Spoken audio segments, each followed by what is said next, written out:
He brought with him a new gas fuel pump. He brought with him a sensor and a DI cassette. And within 1 hour, I had a new fuel pump. So my shout out, my deep appreciation for David Dickinson, and I'm learning how to say his name, I guess. He's an amazing human being. Rocky Top Fuel. You should check him out on SaabNet. He's amazing. Full endorsement, trustable. He's helped tons of people. I want to welcome back Walter Wong, who was the only person I could call long distance from Massachusetts to Los Angeles at the Right Solution. And Walter is he's a Saab phone psychic. He would always be able to tell me what was wrong, not just what was wrong, how to fix it, what was a good investment. I'm so honored to have you back, Walter, for this special edition. Great to have you. At the show today is the focus is on the Classic 900 and the 9000. Go ahead, Walter.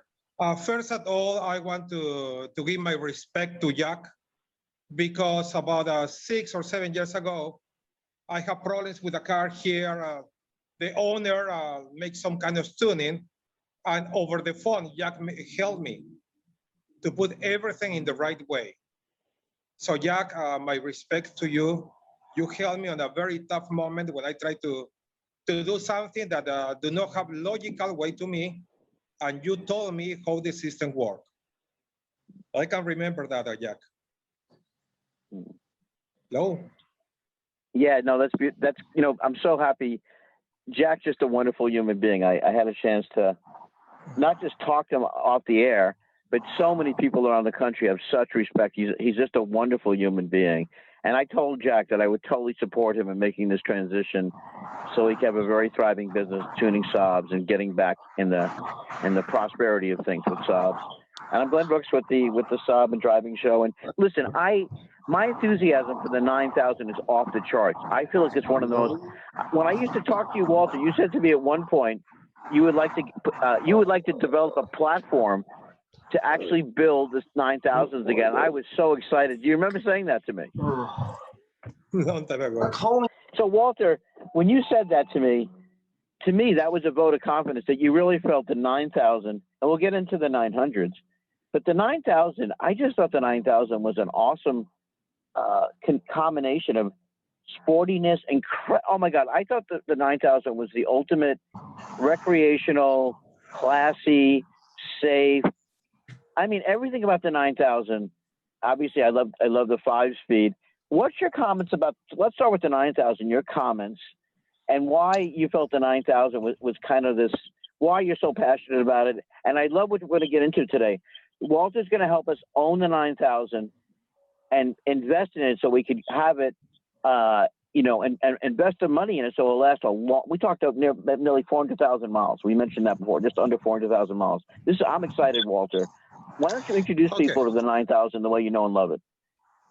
Welcome. Well, in my personal opinion, about 20 years ago, I was very happy with the 99s and 900s. Since I started growing by the size, so I reached at some point about 270 pounds. That's the kind of thing that a 9000 fits better for me, or I fits better in a 9000. So right now, I can tell you, I don't know if it's the moment to start because I have 2 cars here at the shop. Let me change the camera side. The idea is to learn or to know about the weak points on these kind of cars. Both cars are very beat up. This 9000, that 900. And the thing is about to show the people how to check the basic things that seems expensive and they are not. I don't know if that's the time to start with that. Tell me.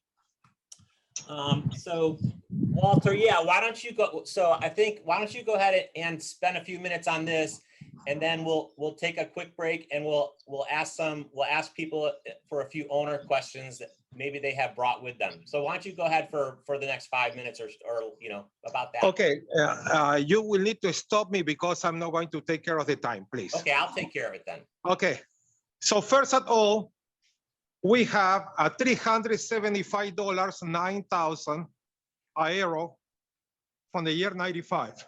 The car is Canadian and no rust here. So first thing to check whenever you own a 9000, need to check from outside the thickness of the brake pads. Need to be sure if you have vibrations, even with new shocks. These kind of cars, most of the time they have a bent wheels. Look at the wheel. So even with a new shocks, new suspension, the car keeps going bouncing. In this case, this car it has a high performance muffler and make noises hitting here. They delete all the mufflers. It's very important to be sure that you have the clean gasoline filter, because when you say that your 9.5 fills, most likely you've been running with a very low level of gasoline, and that's the kind of thing that the fuel pump starts sucking some kind of debris and it stops. So on any 9000, be sure the sides where you have the jack points do not have rust. These bushings, those are the lower control arm bushings, the rear ones, are the ones that most of the time fail. In this case, this car have a urethane bushing, so last longer. This another red thing. Those are for the anti-sway bar bushings. This car has a urethane as well. These kind of bushings you can fit, you can buy a Pep Boy for General Motors or Chevrolet or Ford. Then on the front, that we have normally uncommon on these kind of cars are about, see where the light is, this kind of cable, that's the ABS cable. And the ABS cable, most of the time, it cuts at this spot where you have the light. So you can replace the cable or you can replace it, the broken part, just make a loop on here, from a TV coaxial cable. This is the typical problem that we have with a slash on the engines or thing. This one is the oil pan. We have the catalytic converter on this side. You can see that this is very close to the bottom of the oil pan, and when the car is running very hot, cooks the oil here. So the best solution is going to be to cut here and put the catalytic converter on this area, or just to keep using a high quality oil, the one I suggest always for many years, Mobil 115 W50 living here in Los Angeles. Well, this is one of the long life filters for Saab. That's an oil filter. Transmissions on these cars, most of the time it leaks at the seam. And from my point of view, we're not going to start spending money for fix a leak. Yes, we keep refilling. The another kind of things that we can do on these cars are here, where the light is. At that point is where you have the front engine mount. That kind of mount used to be very expensive, about $450. So that I'm going to do on this car, is to put in that gap just a muffler hanger. So it means it's going to be something like this. To put that as a supplement, and it's going to be working very good. And those are the kind of things about the 9000s. Black DI cassette works very good on these cars. Another point about to take care of the turbo is the oil feed line. The oil feed line on these cars are, let me see, is right there. But it's difficult to see. And with the heat, the little banjo bolt gets a little bit clogged, and that's why the turbo fails. So whenever you're going to have a service with your car, every 30,000 miles, it's a good idea to get that kind of oil line clean, and then you're going to have a long life on the turbo. Well, this car from underneath hits many things here. And those are the kind of things that I can tell you about this car. Do you have questions since I have the car here? Tell me. So we're going to go ahead if someone has a question. Anybody who's on a phone, you can press *6 and that will unmute you. If you're on video, you can wave your hand and I'll unmute you. Does anybody have a question? If you're on a phone, you can press *6.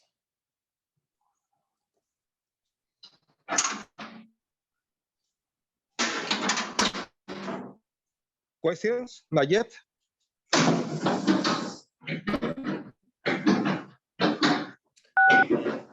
we go. Okay, it's Glenn Brooks here.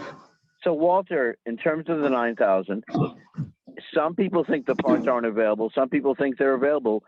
In your experience, this is an amazing investment, this car. Are the parts available from your experience for the 9000? Well, for the mechanical parts on the engine, 9000, 2.3, and the early 900, they share a lot of parts, especially about gaskets. Gasket, piston ring, connected rod bearings, pumps. That kind of things are normal from these cars. Now, if we're talking about, for example, turn signal light, in this car is fixed in this way because he cannot find the plastic for this. Used to be, but not now.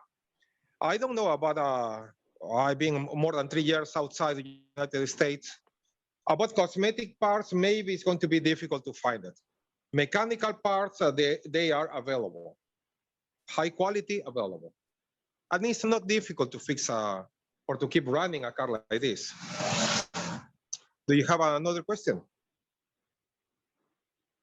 I'll just give feedback from the Saab network point of view. You know, as I am on the site and seeing the discussions, I'm not seeing a lot of.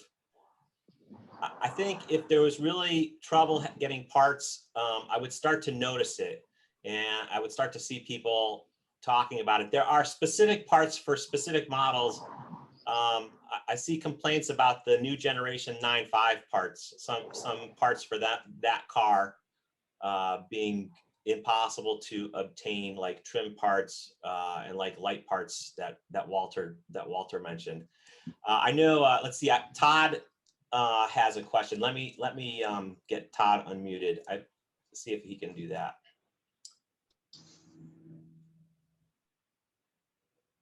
Hi, can you hear me? Yes. Yeah. Good. I had been with Walter a few years ago. He probably won't remember me. I'm eating pizza, so I hid my video. I wanted to know, what is he driving himself personally in terms of Saab?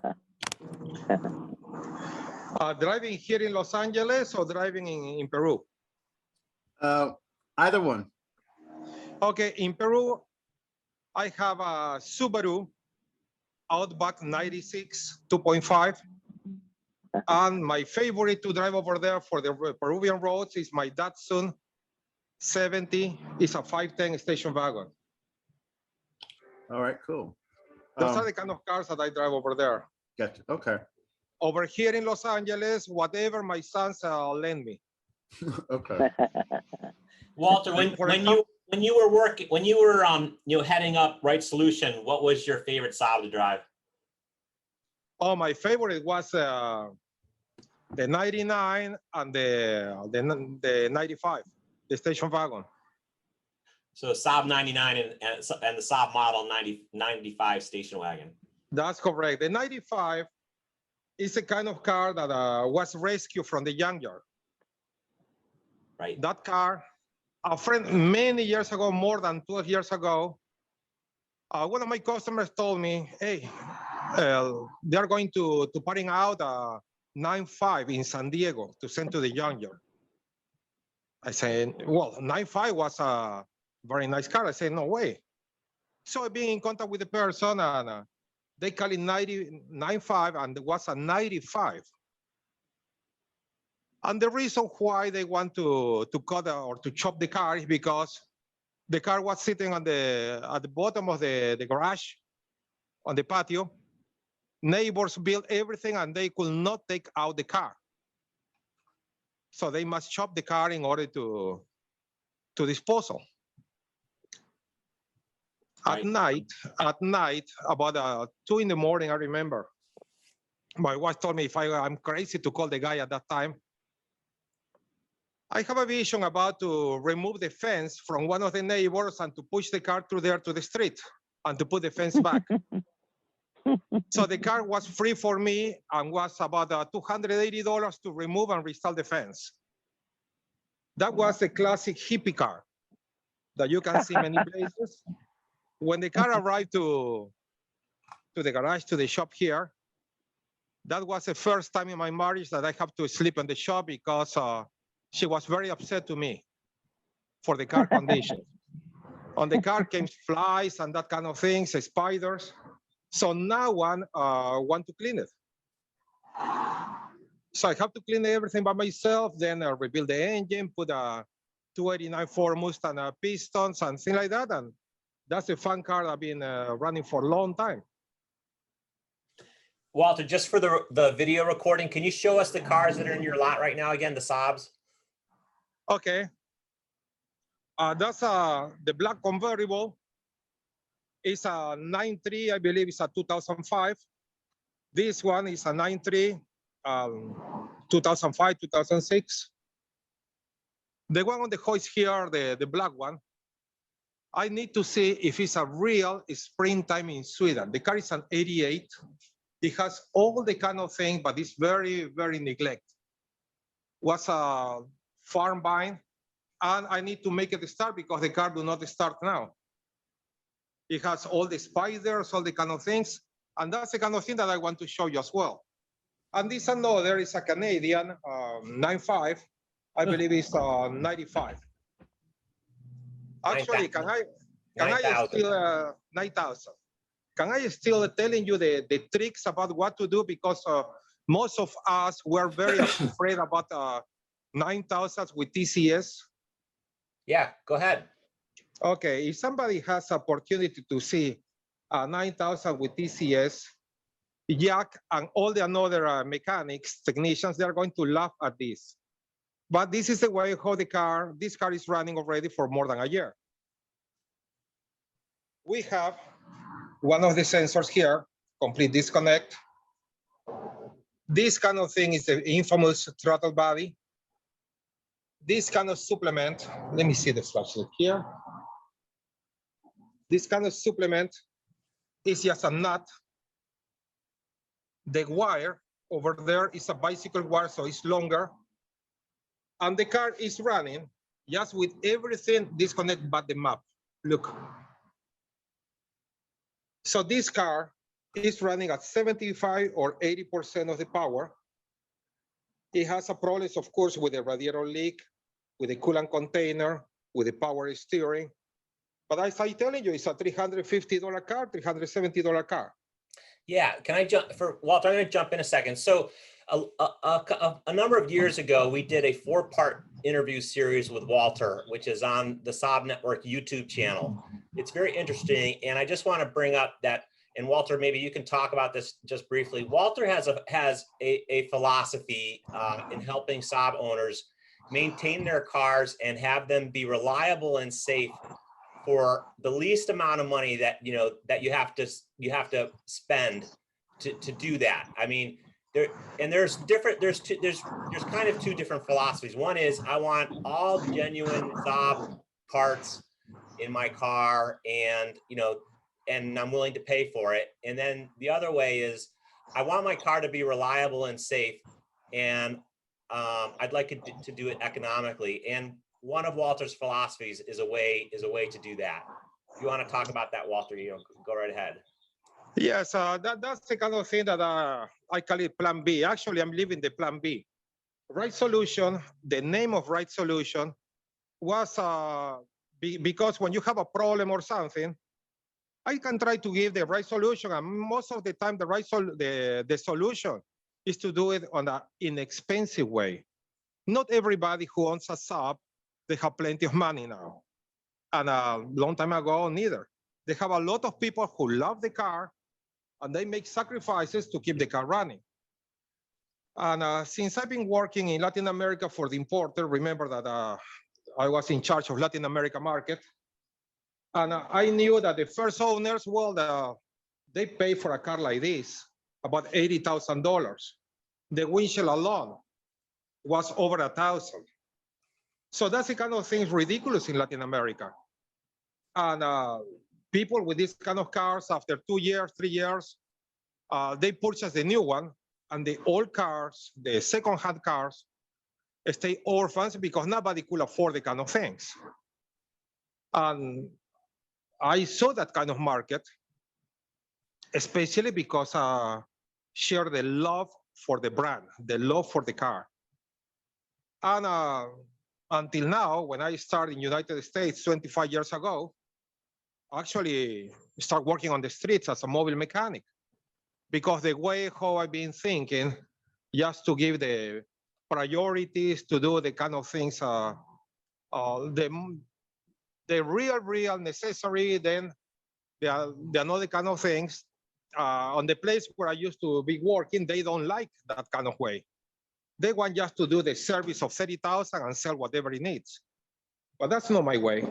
Until now, I can tell you here at a Right Solution, over 25 here, we never sold any kind of service 30, service 40, service 60. Because I keep telling the customers, well, here in Los Angeles, you have a nice weather. You do not need to loop the doors unless I can see that the door is making noises. I'm not going to check your seat belts. So it means I'm not going to charge for that kind of thing. So basically, the oil change here up to today, we keep at $15 on labor, and that's equivalent to minor service because we check everything and tell the customer, tell the owner what kind of things they can do by themselves. So that is working now with the second generation customers. So the kids, they're coming now, taking care of the cars of the parents.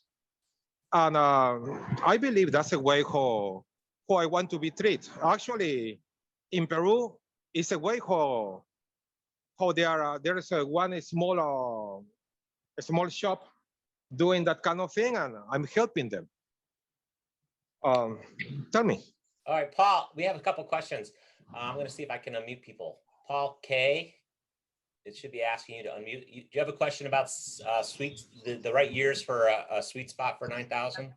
I've only owned 9.3s, and I've looked at some 9,000s on sale, but I really don't know what I'm looking at, and wondering if there's, the certain model years to look for, certain features I should be aware of, or are there certain years, certain engines to stay away from? I don't know when it comes to 9,000s. Okay. So answering to that, let me see. Do you have if you guys have a pen and paper, let me give you the cell phone here. So you can give me a call later and we can keep talking. The number is 310-666-5926. That's the cell phone, and you can reach me here for the next 2 or 3 weeks. And if you call here, they're going to give you the WhatsApp information, so I can talk from Peru.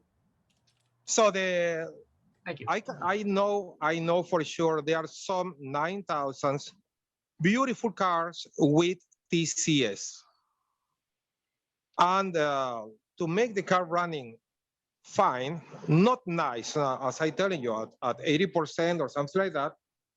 It's just to get a very good car at a good price.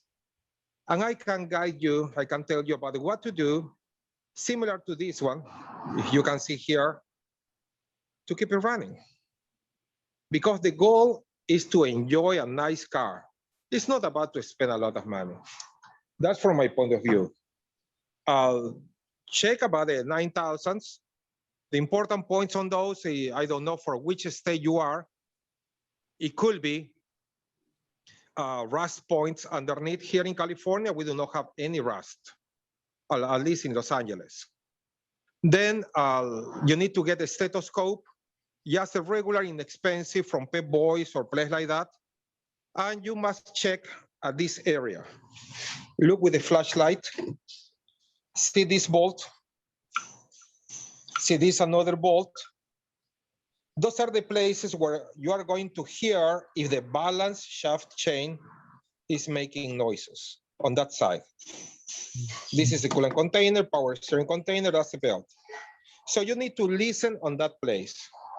The another thing that you can see is, of course, the DI cassette, by the way, black DI cassette or red DI cassette works fine on these cars.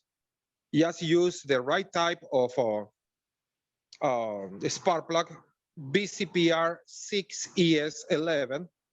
Factory said to use a number 7, but the number 7 is the one for high-speed driving.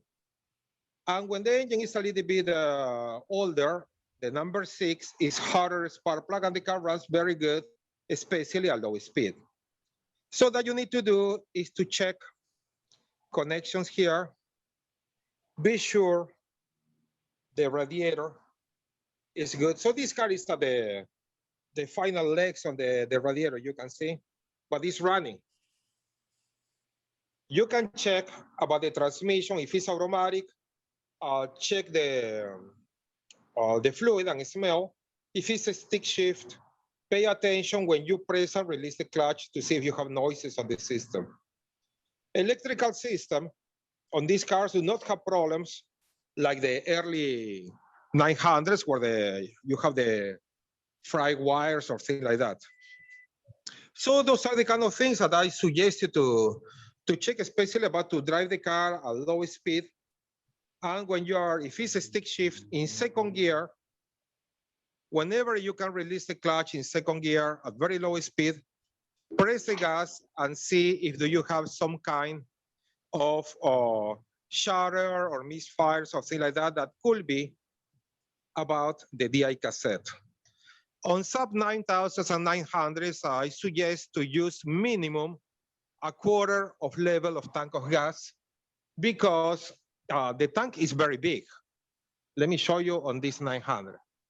This is the fuel tank, everything this. And you can see that the tank is not too deep. So whatever we have at the pump, if the pump is weak, it's going to be running harder. And when you have a higher level of gasoline, it helps to cool it down the pump. Plus, if you have the breeze at the bottom, it's going to mess with the pump. So one of the things is I tell everybody to use minimum a quarter of tank of gas. Another question or something? Yeah, Lloyd, do you have a question about 9,000? Yeah, I had a couple of questions. Yeah, go ahead. Scott and Walter, Yeah. thanks. Yeah, so one of them is just about configurations, Walter. My father actually had a 1989 that had the all glass hatch, and I've never quite been able to figure out what year they stopped making that and switched to the ones that looked a little more like a sedan. So you said the car is a 89. Yeah, that's right. His was an 89. Oh, I'm that's a beautiful car. That's the one that it has also the glass on this side too. That's Everything right. Glass in the back. That's the Yeah, one with a 2-liter engine. What year did they stop making that car? That type of hatch? Well, that type of hatch, that was, they call it CC at factory. Could coupe, something like that. Yeah. I believe that they stopped on that car by the year 91, 92. Yeah, that's And kind of what those cars, check if do you have on the part here, if you have on this area a distributor, that engine is exactly for the early type 900. Because they used to put a 2-liter engine. That's very strong car. So my other question, you've talked about TCS already, which if I understand correctly, you're basically saying it can be disabled. I also was wondering about ABS and SRS because those seem to be other lights that are off and on when you look at these cars from the Yeah, your Christmas tree at the dash. That's right. So what do you do with those? Okay, let's start with the SRS, Safety Restriction System, the typical airbag system. According to factory, they said that the airbag system must be replaced every 10 years, every 15 years. And nobody of us, we do that. They have these kind of cars, 9,000s. They have a sensors here. Let me see where it is. Oh, it should be over here, the sensors on this side. I cannot see it on this car. Well, they have the two sensors on the front, one sensor inside. Those are the initial sensors. And on the airbag, I still believe in that these cars are safe enough to have a normal collision that do not need airbag, unless you're driving very crazy. So on the airbags, in my own opinion, really, I don't know if you want to spend a lot of money getting a new airbags, because if you have an accident and the airbag works, you are going to have damage on your lungs for breathing that kind of powder that is already very, very past. Related about ABS, anti-lock brake system. It's about that kind of system on the 9000 and the little fuses and things like that. Most of the time on here, on this unit, we have two kinds of circuits. The first one is for the booster or the power braking, and that work with over there, all the way down, there is a nitrogen accumulator. And that's the same as the 91s and 92s up for the classic 900s. And that's for the power booster. And another function is for the ABS itself. If you know, well, that's my case. In Los Angeles, we do not have reasons or bad weather because look, this is a typical day here. So ABS as well, with a car with over 30 years old, I don't know if we're going to start having the sensors. Each sensor is about $300. The ABS Alexa, unit. let me see Facebook. Excuse me? Facebook. Sorry. Go ahead.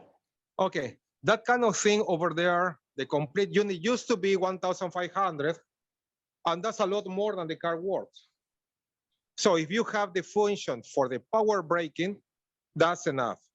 And the last one is the one with a very bad reputation, TCS, ASR, and that kind of things. It's about throttle body, about electronic controls, and it's a typical drive-by-wire system, the one that they use on the Prius, on any kind of newer car. There is a way how to bypass the system, and instead of replacing the throttle body with a classic 900, classic 9000, just to disable a little bit, the idle is going to be lower when the car is cold and be normal when it's hot. Or in cases like this specific car, it's going to be normal when it's cold and a little bit higher when it's hot. If do you want some kind of specific tricks about what to do, call me and I can tell you. Otherwise, rest of people are going to be lost on my broken English. But you can see it's not my main. English is not my main good thing. Do you have any other question? There was another question about, I know that in, I think 1988, the Saab 900 had automatic seat belts. They never did. Oh yes, the seat belt that moved forward. Yeah, but they never did that in the 9000, did they? Or did Oh, they? no, they never. Thanks God, never. Yeah. That was because, North American law, they want that kind of things to make every person riding in the front, they must wear the seat belt. The people, they do not believe on the seat belt, so that's the only way for them to force the people to have the seat belt attached. Yeah, I think that probably helped. It helped them with their, safety scoring. because the NHTSA that's what it is, was awarding extra points if you had automatic restraints. You know, if you got in your car and your seatbelt was put on for you, but they didn't do that for very long. Oh no, it lasts, I believe, for 1 year. Yeah, yeah. Another question about the 9000s. Yeah, if anybody has a question, they can raise their hand. If you're on a phone, you can press *6. That will unmute you. And Glenn, let me unmute you. I'm not sure if that'll do it. You have to press *6 to unmute. May I say something in the meantime? Yeah, go right ahead. Okay, I want to say hello to the Saab Club of Argentina. They are keeping about 300 Saabs alive. And those guys over there really are suffering to get parts, that kind of thing, because it's very difficult to get parts for Argentina. And another kind of say hello is to the local California subclub of Los Angeles as well. Well, that's the kind of thing that I want to really say. Right on. Anybody else have a question? Walter, Tell me. Bill Schultz, Hi. can you hear me? Oh, yes. Okay, I just wanted to say hello. I haven't seen you for years. Oh, yeah. In New Orleans. In New Orleans. Oh, that's a very good Right. place for carnival there. Yeah, right. I was the one that drove around in your sideways Saab convertible, the 87. Remember? Uh-huh, In yeah. Copper Mountain. Oh, I remember. Right. That's a right. very fun ride, huh? Oh, it was great. I had a great time out there. It was great. Walter, All right, I just want to say hello.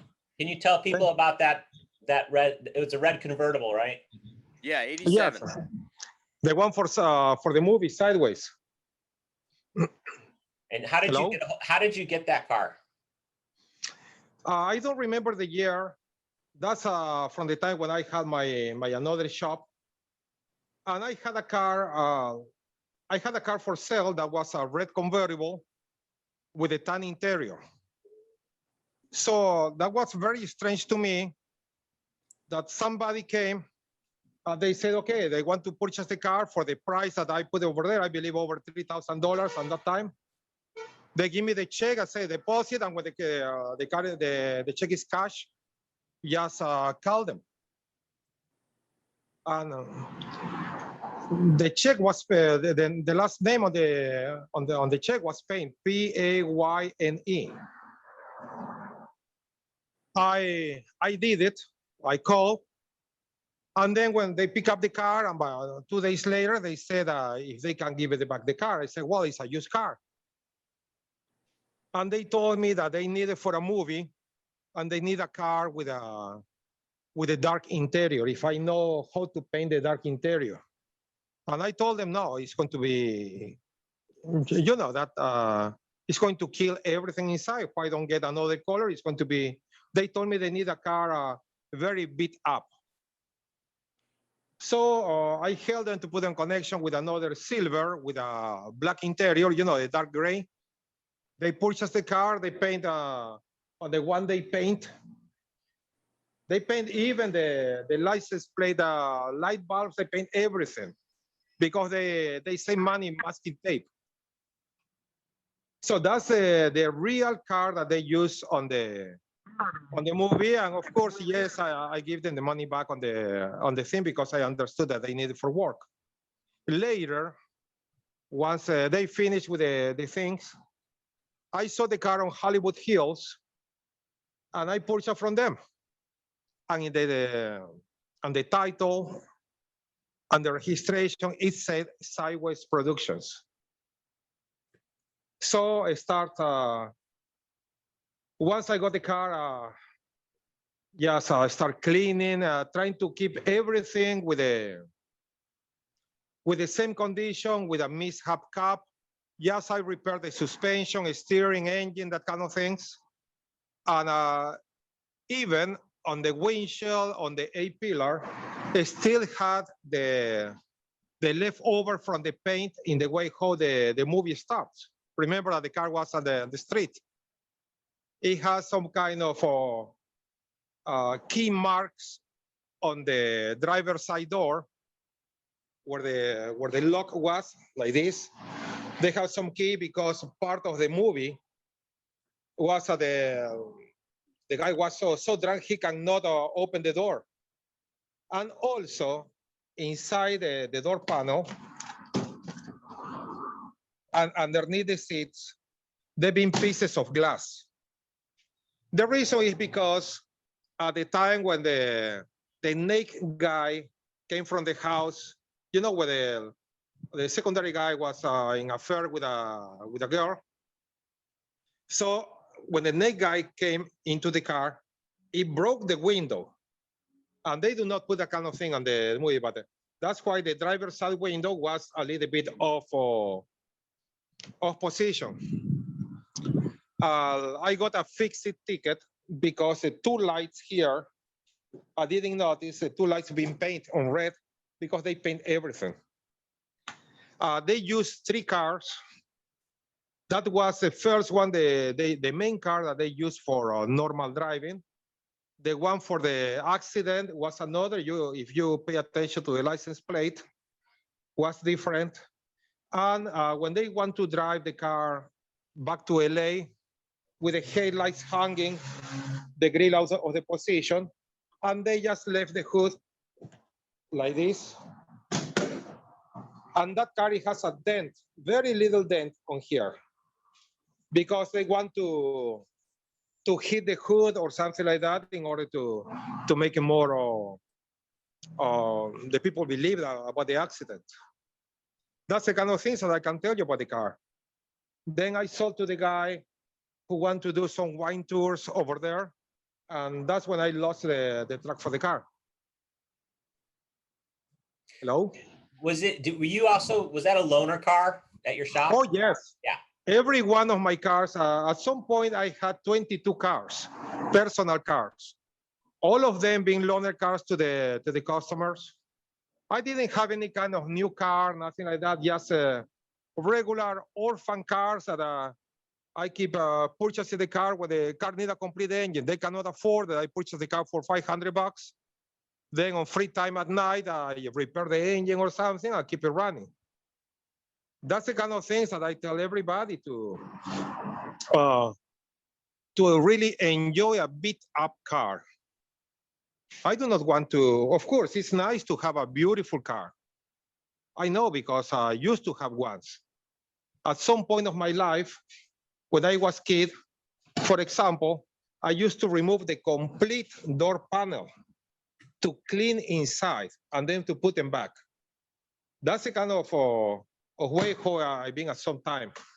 Right now, it's about to keep driving the cars and enjoy the cars and take the cars to the places where they cannot, not normally people, they do not see these kind of cars.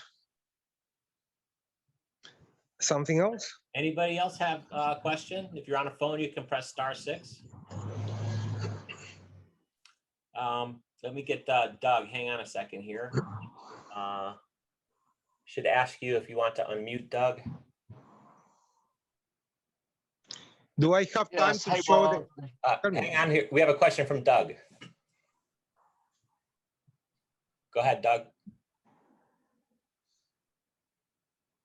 You there, Doug? Yeah, I recently purchased an '89 SPG. Wow. I'm here. Can you hear me? Yes. Yeah. And the problem I'm having, Walter, is when driving on the freeway and I go to downshift, the car stalls out. And this happens on a regular basis. It also happens when I'm driving in 20 to 35 mile an hour traffic, coming up to a stop sign or approaching a car in front of me. The RPM meter just drops down suddenly, car stalls out. It starts back up every time, but it just gets to be a nuisance. Does it happen when the car is cold or after it's been warmed up? It's only after it's been warmed up. It never does it when it's cold. Okay, let me ask you something. Do you been very happy with the boost, or was a little bit low on boost? No, the boost is good.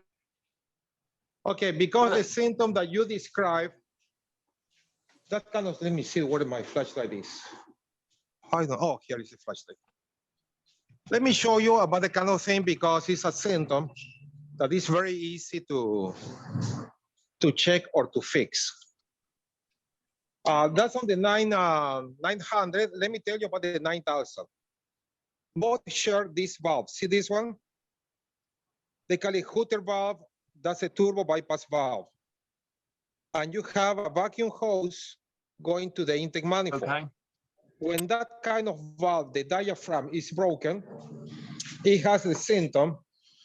Basically, that valve function is at the time when you release the gas pedal, that kind of valve is going to bleed the intake manifold side where you have more air. So when you release the gas pedal and the valve is not working right, it's going to be a lean condition, and that's why the engine dies. So that I suggest is to check the vacuum line. I don't know, Scott, it's time to pass to the 900? Yeah, we still have about 10 or 15 minutes. Okay, so I can pass to the 900s while I'm going to talk about the Yeah, car. that would be great. So talking about the kind of valve, one of the things that you can do is to work with the, it's very easy to check. I'm dropping this car now. So I'm going to show you where the valve is located. It's very important to do not break any kind of plastic connectors at the intake manifold. It's very important to do that. I'm so happy to have a, I'm not sure if this one is a real springtime in Sweden. But look at the car. So here is the valve that I'm telling you. Let's see. It's all the way there where the light is. And you have a hose. It should be this hose. Okay. In this case, the hose goes up to here. So disconnect the hose, make suction with your mouth and stick your tongue. If you keep the vacuum, the part is good. If not, the valve must be replaced because that's the main problem that you have. That's the kind of thing that I can tell you about that engine. And then you're going to have a better turbo pressure. Hello? Yeah, we still hear you. Yeah. I'm here. I'm still here. Do you have another question? Any 900 questions? I have a question on the 900, and I guess it sort of goes back to the parts availability. What's going on with the steering racks these days? Is it still possible to rebuild them? Because it seems like the rebuild kits are no longer available. On the steering wheels, they have two kind of problems. One of the problem is when the system leaks a lot. Because by default, subs are always leaky. That's the kind of thing that I learned. And when I want to fight fixing the leaks, the car always wins. So if you have leaks, there's a company named Cardone, and they rebuilt your same one. It's going to take maybe about a week or 10 days to reach that. But they work on that kind of thing on those power steerings. The second problem that we have is the kind of thing as morning sickness on cold weather. When you start the car and then move the steering wheel, is very stiff. It's very stiff even. As soon as the engine warms up, you have a nice steering wheel. And that's because maybe the oil or power steering fluid is heavy. Most of us, we use ATF, automatic transmission fluid. And according to the automatic transmission fluid, when it's a little bit old or contaminated, it gets a little bit thicker or higher viscosity. So you have the situation about leaks is only to rebuild or to put a tray pan underneath. About the morning sickness, try with a replace. I don't suggest to do the flash forcing, just to drain and refill or something like that on the fluid. So it's going to be less stress for the parts. And the last one is about the 2 or 3 points stiff on the steering. And that is coming from this side. Okay. Let me see where can I put my hand. I'm afraid because there are too many spiders in this car. Okay, this car, for example, I don't know if can you see there is a rusty spot on the steering. Can you see, guys, that? Hello? Yeah, we hear you. We're seeing it. Can you see where the flashlight is? Yeah. Okay, there is a rusty spot. That's a little U-joint. So that U-joint, when it gets with rust solid, rust sediments, it starts binding. So that I do is to use WD-40 and with a long bar, where is my bar? With this one. See, my little screwdriver is not good for points. So with this screwdriver, let me put it over there and get my flashlight again. Okay. Now you can see from this side, let me see the flashlight there. Okay. That's where with this kind of thing, I keep hitting like this. Oh my God. I keep hitting, and little by little, it's going to be normal, the stiffness of the steering wheel. So those are the three principal, the three problems that we have with these cars. Do you have another question? Hello? Any other 900 questions? Start. Yes, I do. Yeah, go Yes, ahead. I have a question. All right. Well, first of all, I want to say, Glenn Brooks here, the Saab and Driving Show. Great having you guys with us. Great listening to Walter. I need to just say that Walter's philosophical base of having this car last for hundreds of thousands of miles, and his spirit of community and caring just is so moving and right on, and so much the original spirit of Saab, where someone will drive 100 miles to assist you. So I want to acknowledge that I love your philosophical base. I always have. People have gone to the right solution. You've lent them tools. You've educated them how to fix the car. Unprecedented. You're doing just great stuff, Walter, and I love it. Okay, here's the question. Thank you. Oh, you're really welcome. So I had this conversation last month. Here's the question. You're buying a 9,000. It could be a 900 too, possibly a 9.5. So let's say, as an example, the owner's been really diligent on their car. They've been really diligent, but as an example, they haven't placed the alternator nor let's say the starter. What I'm curious about, or the let's say the fuel pump, what are things to replace? If I buy a car, it's really meticulously cared for, Walter. Is there anything I should automatically replace in an older car where everything else it's been working great? What's the absolutes? What's the things like, I've heard the fuel pump, for instance, needs to be replaced. What's your perspective on replacing things, even in a well-maintained car, immediately? Okay. My point of view, my personal point of view, is first of all to take a cup of tea.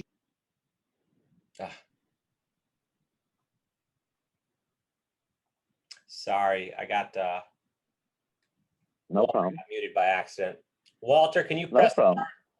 Can you press *6, Walter? Let me see. Now? Good. Sorry, That's I fine. We got got you. muted by accident. We got you. Okay, so which part? At the beginning, just after Glenn asked about the replacements. Okay, so the first thing that I will do is to check the records or to ask where the car was taken for services. Then you are going to see what kind of things been done on the car and what kind of things it will need. Independent repair shops that we do is, for example, on these kind of cars that we have, on this one is a Fiat, and we have the problems here, the code, rear brake 4 millimeter, front after left side bar, transmission axle leak, valve cover leak, engine man weak, transmission man weak. And That's a normal 2012 Fiat. Normally, when you have the records from the previous auto repair shop, you will see what kind of things it could need. Or take it as a pre-purchase inspection, or if the car is already yours, to a place where they can work with love. So it means pay for the inspection. Here at the shop, we never charge for the inspection. Just pay for the inspection at another place if you want to, if you are far away, and start checking from the back to the front in the same way as I check the 9,000, or I'm going to do it now with the 900 if I have time.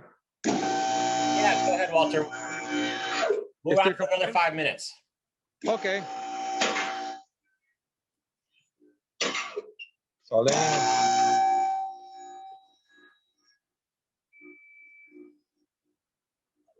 by the way, on this car, really the fuel pump is bad. So that's the one there in the blue box. We're going to replace the fuel pump on this car.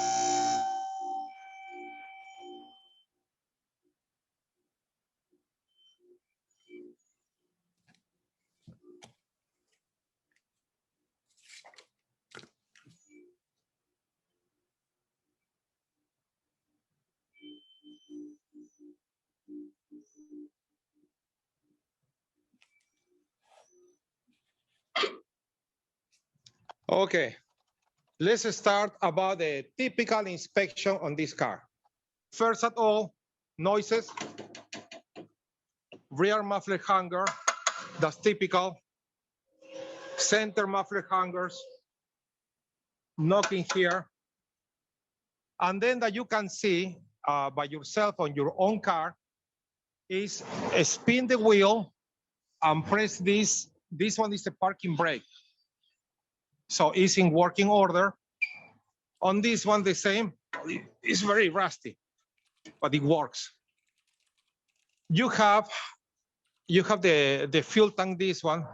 On the previous cars, over this area is where it has a small little crack because of the mount have a little crack on this side. So you can patch the tank. Of course, you must replace, but normally you are going to patch. This is the gasoline filter or fuel filter we're going to replace on this car. Shocks on this car, put it this way. The rear shocks leaks a little bit of oil. You can see the tire, the kind of thing on the oil. And you can see that the tires are not wearing out uneven. So it means, also from my point of view, leaky shock do not mean a reason to spend the money if the tires are not wearing out uneven, unless the driver or the customer, he said, well, you know what, I want a new shocks. Going back to the sides, this is also rust-free, original catalytic converter. Okay, look at this. On this part, used to be a bushing, like this.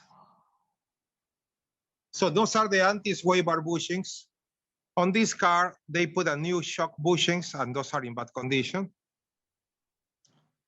Now, remember that on Saab 900s, they have the reputation to break the lower control arm.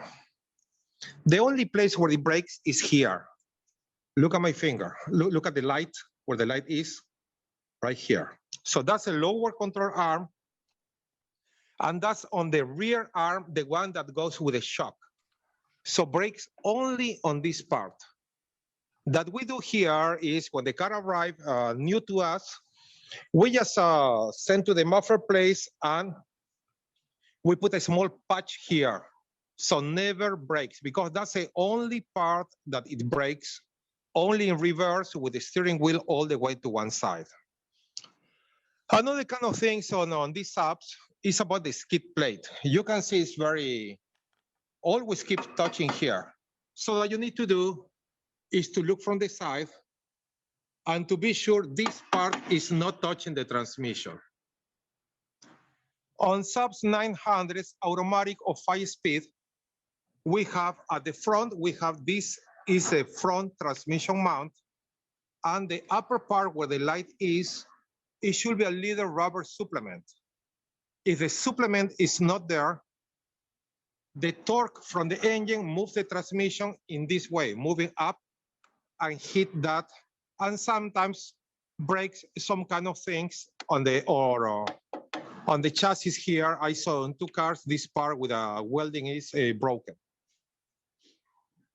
Now, talking about leaks, power steering. This power steering was replaced already. Looks very old, and it's a leak-free, the power steering. That we have here on this car, that leak is from the engine oil pump. If the pulley is not damaged, I suggested to ignore the leak because it's going to be a big job to replace, to remove the pulley to reseal the oil pump. Another kind of leaks that they have on these transmissions are here, where the light is. Can you see everything there, Scott? Yep. Okay, and that's the place where you have the shifter bushing. This is a rebuilt transmission already. So that part is dry. Most of the places where they don't know Saabs, they assume the leak is from this gasket, from the rear differential cover. On this case, it's a 5-speed transmission. So 5-speed transmission carry, on this case, is a very long dipstick. In another ones, the new ones, they have only here, the little cover with a 19 millimeter cap. Remember, automatic transmission, this is very important. Automatic transmission Saabs, they carry on this side, the transmission. On this side is an oil pan. And on this side over here where the light is, they have the differential fluid. So that kind of transaxles or transmissions, they carry 3 different fluids. And if you take the car to do, for example, the transmission service, normally they're going to drain at the differential and they're going to overfill the transmission and then it's going to be shot. I saw that already more than 5 times. On these kind of cars, if you can see here with the light, over there, there is a bolt or a stud miss. That's typical when they over tight. This is the place, the critical leak. And that's the valve that I've been talking to another person. See the turbo valve that I said? Is this one. Can you see, guys? Yes. Okay. So this is the place where normally the oil leaks are. That's a joint from the block, the rear cover, and the cylinder head. Since that leak is only, is not under pressure, it's just a regular oil leak, do not justify to do the head or remove the engine from the transmission to fix it. Weak points on these cars. I'm going to move like this. And you can see here where the light is, you can see that somebody already put glue. Walter, your finger's in front of the camera. I'm sorry. Okay, now? Yeah. Can you see this part where the light is? Yes. Okay, on that part is where you have a leak of grease. The camera and needs this, to be up a little. Move the camera up a little. now? Okay, this is the place. And this is the inner cap. On these kind of cars, since the exhaust pipe goes very close to this part, the inner cap starts wearing out, and sometimes we have a clunk when we release the gas pedal, or we have too much play when you move us like this, the tire here, clack, clack, clack, clack. And that part is very expensive to get. Used to be about $400. So since I'm a very cheap guy, that I do is I remove this one because this part on this side never wears. And since it's moving forward, if I put this part on the other side and the other here, similar to when I have my shoes, I'm going to cross the shoes. So I'm going to have no problems here while it's on traction, and the other side is going to be fine. That's the way how I save money to my customers, of course, just to keep driving and driving and driving, unless I want to spend the complete amount of money that really I do not want to do that kind of things. Leaks on these cars are about power steering pump. See this leak? That's typical because the hose or the hose clamp is not very tight. This is the famous turbo. And this is the rod. Oh, look at the spiders here. From here, can you see the adjustment there? See that little piece on the end? A little higher the camera. Now? Yeah, we can see up in there now. Okay, that's for the turbo adjustment. It's very important to do the preload. Oh, okay. See where the light is? Yep. Okay, that's the point that should have the preload. Do you saw your American, your MasterCard logo? The two circles are about 30% one on top of the other. If you get an American Express, I mean a MasterCard. So that's the kind of things, let me get mine. That's the kind of things that should be. Let me see. Okay, here I have. See this MasterCard? See the logo red and yellow? Can you see that, Scott? Yes. Okay, can you see its overlap? Yes. Okay, something like that, or most likely, half and a half is the one, the overlap for the preload on the turbo, or the turbo wastegate. And when you have more than that, it's going to be overboosting. And the overboosting at the wastegate is going to be controlled by the APC valve that the one is located on top of the radiator. Let me move this car down. Do you have any question in the meantime? Any questions, anybody?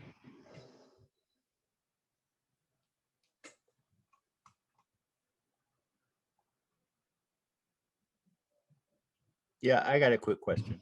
Go ahead. I may have missed it from the beginning, but what's the story with the spiders on that car? Where was it stored? Excuse me? What was the story with the spiders? Well, let me tell you just a moment. Okay. This car, the customer purchased the car because it was in the backyard for the neighbor, for the friend for a long time ago.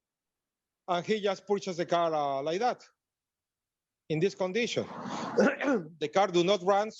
I have the new fuel pump, the new pre-pump to install it. And he wanted back on the road. See, September 2011. Oh, yeah. Right, okay. So just sitting in the yard. Yes, it was sitting in the yard, so that's why it's full of spiders. Gotcha. Okay. Now, this car, I like it. It has a red box and it's not paint. It's a real. It has a rebuilt transmission.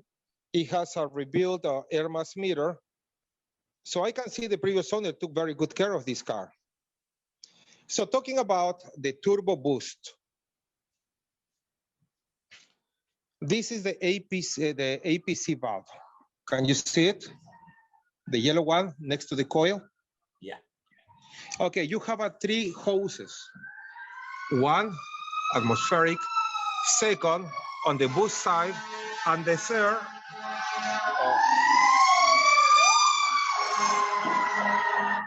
third, one goes to the wastegate underneath. So if you try to overboost this car, the same as regular turbo engines, Japanese engines, this valve, because that sensor over there, the NOx sensor is located on that side, is going to tell the red box computer to reduce the boost. And of course, it's going to to be wasting power.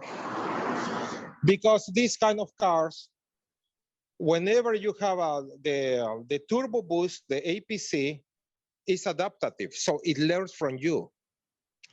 The easy way how to get the best boost without even open the hood is going to be if you have a stick shift, put it in go to any empty street, go in third gear, then pull the parking brake. So you are going to simulate you are going uphill and press the gas pedal. Do not miss that you are going to be burning the rear tires. The brake pedal on these cars works together, so don't touch the brake. That you are going to do is in third gear, press the gas at the same time while you apply load on the parking brake, and you are going to see that the turbo gauge moves a little bit up. Then release the gas pedal and release the parking brake. Go to fourth gear, and in fourth gear, do the same. Remember, do not touch the brake pedal. Once you do that 2 times, you are going to have a very nice bass boost, and the customer is going to be happy because he's going to feel more power. Actually, that's the kind of thing that we do here with every oil change. When we finish the work, we fill everything, we check the washers, everything. Just I drive the car about their typical circuit to set up the boost, and the customer really can see a difference about the way how the car runs. Do you have another question about 900s? Anybody have a question? Walter, Tell me. Walter, Yes. Walter, are you going to be in Los Angeles for a while, or are you going to South America soon? I'm planning to be here for another 2 more weeks. Okay. And then So how, if you have any kind of car to inspect, and do you want to learn about the car, just bring it here, and the visual inspection like the one we're doing is without charge. no, I'm Just in New bring Orleans. your- I'm in New Orleans, so I do all my own stuff. You know that. So I just wondered if you were going to be in this country for a long time. Oh no, I retired already, so I'm going back over there. I miss my 3 dogs. Yeah. So Okay. I'm just going stay back in- over there. We can reach you by telephone, though, right? That's correct. You Okay, can reach good. me by WhatsApp. So the best way to do is call at this number or call at the shop. Ask the people about my number in Peru. Okay. And the good thing is you can reach me by WhatsApp, and I can call my carrier, my telephone carrier, allow me to do calls to United States without limits. Good. So I can call back from there. That's great. Okay. Do you have any other question? Any other questions before we kind of wrap things up here? If you're on a I have phone, a question. yeah, go ahead. Is there anybody in the United States that rebuilds wiring harnesses for like the 85, 86 models? That kind of things are very difficult to find. Actually, we had a car about last week that was, I believe, an 86 with some kind of problems on the wiring. That I suggest you to do is typical problems. So let me get my flashlight. Typical problems about the wires are right here. See where the battery, see that kind of ground where the light is? You can see many wires going there. See that? Yeah. Okay, that's a weak point. The second weak point is, see this fan? The wires here get also fried, all the plastic. Over there, underneath the turbo, you have the another one, that's the reverse light, for the reverse light switch. And in some of these cars, you have the problems here on this side. To solve the problems over there, you need to have patience, remove the battery, disconnect the little wires, and you can cut and splice another piece of wire over there, one at a time, and make it work. On here, the same thing. The car comes from factory with a zip ties, look.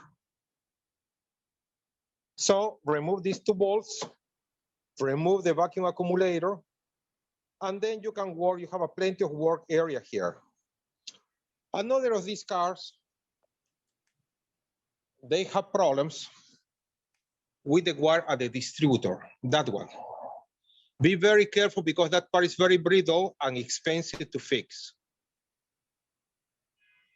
And the last one, if you are a very unlucky guy, you are going to have on this side, that part is for the ignition system. That part is an amplifier. So sometimes the contacts there because the cable goes upside down. If you do not have the rubber seal, that part has problems as intermittent contact looks like misfire. So you replace distributor, replace spark plug, replace wires, and still have the same problem. These kind of things on the injectors, you can see here on this injector, for example, the green one, that's corrosion. So that we're going to do is to clean and put a little bit of silicone or something because do not justify on this car to spend too much money because you can see he wants just to make it running. You can see the car condition of on this. Used to be a very nice car at the moment. Do you have another question? Any other 900 questions? Some more? No, we're gonna wrap up, Walter. It's 5:30. So I just wanted to thank you very much. I know if Glenn is out there, you can press *6 and get back on, Glenn, to help wrap up.